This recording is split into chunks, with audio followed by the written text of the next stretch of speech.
नाज़रीन किराम, अस्सलामु अलैकुम वरहमतुल्लाहि वबरकातुहू। फ़ोक़ानिया में शुरू होगा वैवसिक कोर्स।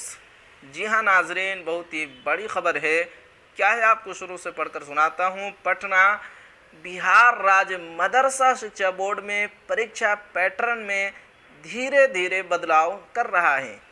परीक्षा में कई बदलाव किए जाएंगे, इसकी तैयारी मदरसा बोर्ड ने शुरू कर दी है। प्रश्न पत्र के साथ साथ परीक्षा शैली में भी बदलाव होगा।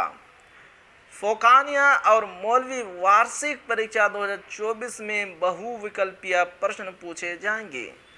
इसके लिए अलग से OMR सीट दिया जाएगा। इसके अलावा फ़ोक़ानिया और मौलवी के छात्रों का अंक पत्र और प्रमाण पत्र डिजी लॉकर में रखे जाएंगे। फ़ोक़ानिया और मौलवी के छात्रों को जल्द ही व्यावसायिक पाठ्यक्रम पढ़ाया जाएगा। परीक्षा नियंत्रक नूर इस्लाम ने बताया कि ऐसे व्यावसायिक पाठ्यक्रम शुरू होंगे। तो जी हाँ नाजरीन, ये थी आज की अपडेट।